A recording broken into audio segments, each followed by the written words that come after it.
મહુવાની શ્રેષ્ઠ શાળા બેલુર વિદ્યાલય ખાતે વિશ્વ ચકલી દિવસ, વિશ્વ વન દિવસ અને વિશ્વ જળ દિવસની ભવ્ય ઉજવણી કરવામાં આવી હતી। તો શાળાના શિક્ષકગણ દ્વારા આ તમામ દિવસોની વિસ્તૃત જાણકારી પણ આપવામાં આવી હતી।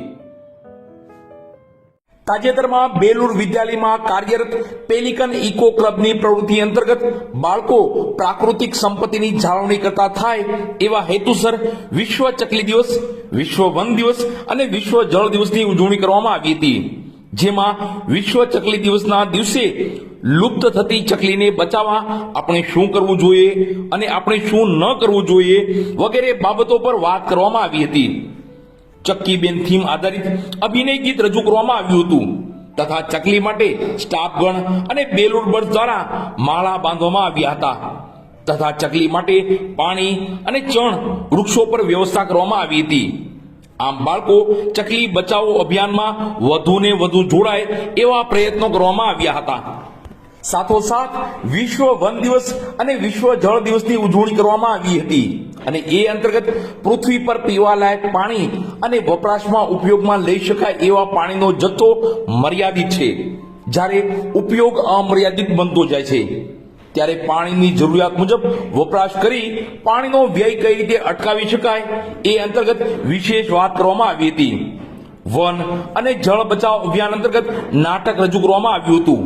સ્ટાફગણ અને બેલુર બર્ડ દ્વારા પ્રાસંગિક પ્રવચન આપવામાં આવ્યું હતું અને ચકલી, વન અને જળ બચાવવા બેલુર બર્ડ્સ દરેક ગ્રીન કમાન્ડો બની કાર્ય કરે અને આજુબાજુના નાગરિકોને પણ પ્રેરણા પૂરી પાડે એવું આહવાન કરવામાં આવ્યું હતું। સાથોસાથ બેલુર બર્ડ્સના હસ્તે અને સ્ટાફગણના હસ્તે વૃક્ષારોપણ કરવામાં આવ્યું હતું અને વન ભોજનનું આયોજન કરવામાં આવ્યું હતું તેમજ વિવિધ થીમ પર રંગપૂર્ણી અને ચિત્ર સ્પર્ધાનું આયોજન કરવામાં આવ્યું હતું।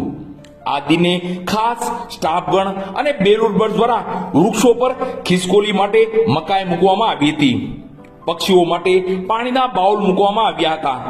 આમ આ દિવસને વિશેષ બનાવવામાં આવ્યો હતો। બેલુર વિદ્યાલય પરિવાર વતી director Shri Balubhaiji Makwana, doctor DC Ladumor, MD gynaec, Manubhaiji Makwana, R H. Haliya, ex DYSP Shaurya Chakra પુરસ્કૃત મંગળભાઈસિંહ લાડુમોર, સંચાલક મંડળ વતી B C. Ladumor, secretary P M. Nakum, Nileshbhai Makwana, Devinbhai Makwana, Ankurbhai Haliya સાહેબ તથા બેલુર વિદ્યાલય પરિવારનો ખૂબ ખૂબ આભાર।